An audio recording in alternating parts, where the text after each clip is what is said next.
আজ থেকে শুরু করছি রামপার প্যাটার্ন মেকিং। তো এটা হলো আমাদের স্টাইলিং পিকচার, আর এখানে দেখেন এটা হলো আমাদের মেজারমেন্ট স্পেক। তো আমরা এই স্টাইলের উপরে আমরা প্যাটার্নটা মেক করব।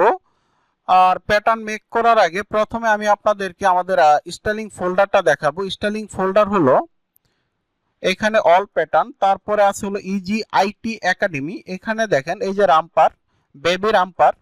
তো এটা হলো আমাদের স্টাইলিং ফোল্ডার। তো এখানে এটা হলো আমাদের মেজারমেন্ট স্পেক। তো মেজারমেন্ট স্পেক আমাদের ওপেন করাই আছে, তাহলে আমরা এখন এটা ক্লোজ করে দিই। আর প্যাটার্নটা আমরা মেক করব হলো লেক্ট্রা সফটওয়্যারের মাধ্যমে। তো লেক্ট্রা সফটওয়্যারটা আমরা এখন ওপেন করব। ওপেন করার পরে ফাইলে যাব, ফাইলে যাওয়ার পরে নিউ, এখানে আমরা স্টাইল নাম্বার লিখব।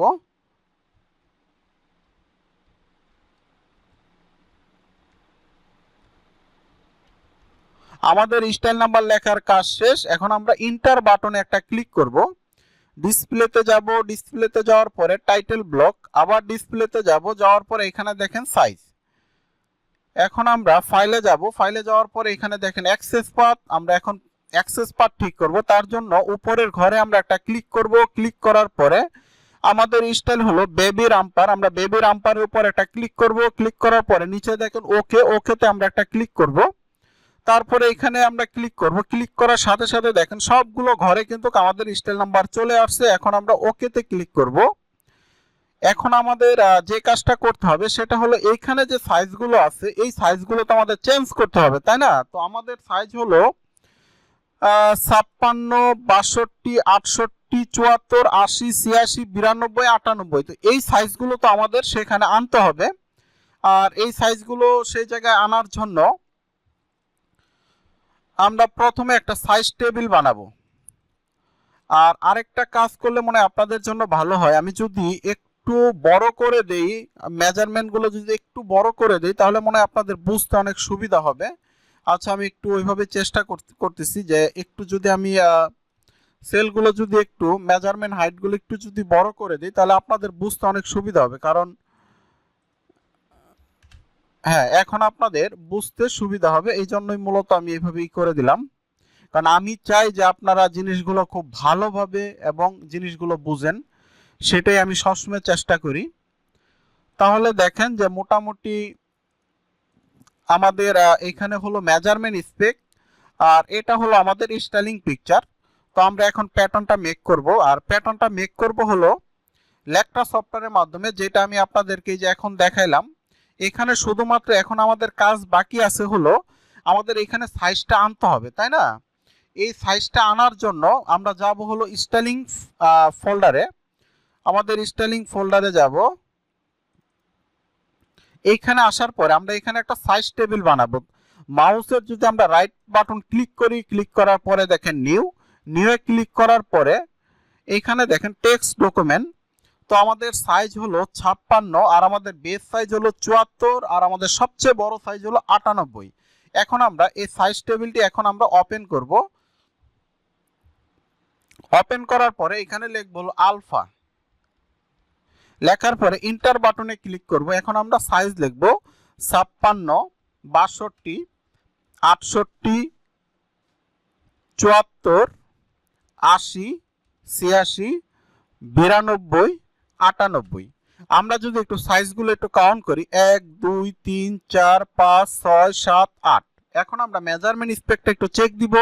1, 2, 3, 4, 5, 6, 7, 8। তার মানে কি আমাদের সাইজ ঠিক আছে। আচ্ছা, এখানে একটা খুবই একটা গুরুত্বপূর্ণ কথা, সেটা হলো আমাদের বেস সাইজ হলো 74 সাইজ, আর বেস সাইজের আগে অবশ্যই আমাদের একটা স্টার চিহ্ন দিতে হবে। স্টার চিহ্ন দেওয়ার কাজ শেষ। এখন আমরা ফাইলে যাব, সেভ ফাইলে যাব। ফাইলে যাওয়ার পরে আমরা এটাকে সেভ দিব। আপনাদের মনে একটা প্রশ্ন থাকতে পারে যে কেন স্টার চিহ্ন দিতে হবে। আমি যদি একটু সফটওয়্যারে যাই তাহলে আমি দেখাইতে পারবো। এখানে দেখেন এই যে 10 সাইজটা, সফটওয়্যারের যে একটা আপনি যদি নতুনভাবে সফটওয়্যারটা ওপেন করেন তাহলেই কিন্তু আপনার এই সাইজগুলো চলে আসে। আর এই সাইজের মধ্যে দেখেন 10 সাইজটা কিন্তু হোয়াইট কালার। তো হোয়াইট কালার থাকার কারণে আমরা এটা সহজে বুঝতে পারছি যে এটা বেস সাইজ। তো আমরাও যদি আমাদের বেস সাইজের আগে যদি আমরা স্টার চিহ্ন দেই তাহলে আমাদের সাইজটাও হোয়াইট কালার হয়ে যাবে। তো সেটা আমরা সাইজটা আনার পরে আমরা বুঝতে পারবো। এখন এখানে সাইজটা আনবো, তার জন্য যাব হলো F7 এ। যাওয়ার পরে দেখেন এই যে IMPVD, এটাতে একটা ক্লিক করব। ক্লিক করার পরে যদি আমরা এই টাইটেল ব্লকের উপর একটা ক্লিক করি, ক্লিক করার পরে আমাদের স্টাইলিং ফোল্ডারে আমরা চলে যাব। আমাদের স্টাইলিং ফোল্ডার হলো এখানে আমাদের স্টাইলিং ফোল্ডার হলো এই যে বেবি রাম্পার, এটার ক্লিক করলাম। ক্লিক করার পরে এই যে দেখেন আমরা যে সাইজ টেবিলটা এখন বানাইলাম, এই সাইজ টেবিলের উপরে আমরা একটা ক্লিক করব। ক্লিক করার পরে যদি আমরা ওপেনে ক্লিক করি তাহলেই কিন্তু আমাদের সাইজ টেবিলটা চলে আসবে। দেখেন আমাদের কিন্তু সাইজ টেবিলটা চলে আসছে। আর আমি কিন্তু আপনাদেরকে একটা কথা বলছিলাম যে বেস সাইজের আগে যদি আমি স্টার চিহ্ন দেই তাহলে সেই সাইজটা কিন্তু হোয়াইট কালার হবে। দেখেন এই যে 74 এর আগে কিন্তু আমি স্টার চিহ্ন দিছি, দেখেন এটা কিন্তু এখন হোয়াইট কালার হয়ে গেছে। হ্যাঁ, তাহলে এখন আমরা আবার ফাইলে যাব। ফাইলে যাওয়ার পরে সেভ দিব, আবার ফাইলে যাব, আমরা এটা সেভ দিব, কন্টিনিউ।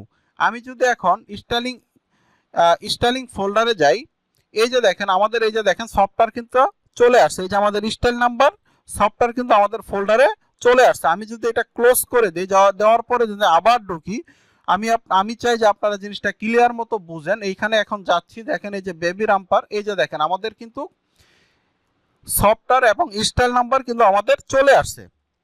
এখন আমাদের আরেকটা কাজ বাকি আছে, সেটা হলো যে আমরা যে প্যাটার্নটা মেক করব। আচ্ছা, আরেকটা কথা আপনাদেরকে একটু বলে নেই, সেটা হলো আপনাদের যখন একটা কাজ শেষ হয়ে যাবে তখন আপনারা সিলেকশন করবেন। আর সিলেকশন করলে হবে কি, আপনাদের আর কোনো আইকনে কোনো ক্লিক থাকবে না। তো এই জিনিসটা একটু মনে রাখবেন। তো এখন আমরা প্যাটার্নটা মেক করার আগে যে আমাদের একটা জিনিস জানতে হবে যে আমরা যে প্যাটার্নটা মেক করব সেই মেজারমেন্টটা কি সিএম এ আছে না ইঞ্চিতে আছে। তো এখানে যে মেজারমেন্টগুলো আছে সম্পূর্ণ মেজারমেন্ট হলো সিএম এর মেজারমেন্ট। তাহলে আমাদের সফটওয়্যারে সিএম বানাই নিতে হবে। তার জন্য আমরা যাব হলো প্যারামিটারে যাওয়ার পরে দেখেন লেন্থ ইউনিট, এখানে দেখেন আমাদের সিএম এর টিক চিহ্ন দেওয়াই আছে। যদি আমাদের সিএম এর টিক চিহ্ন না দেওয়া থাকতো তাহলে আমরা সিএম এর টিক চিহ্ন দিয়ে দিতাম, কারণ হলো আমাদের মেজারমেন্ট তো সিএম এ, তাই না?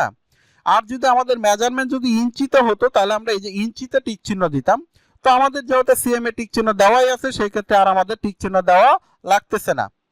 তাহলে দেখেন আমরা কিন্তু প্রথমের যে কাজগুলো সেই সম্পূর্ণ কাজ কিন্তু আমাদের শেষ। এর পরের পর্বে আমরা শিখবো যে কিভাবে প্যাটার্ন তৈরি করতে হয়। এই কাজগুলো আমরা এর পরের পর্বে শিখবো।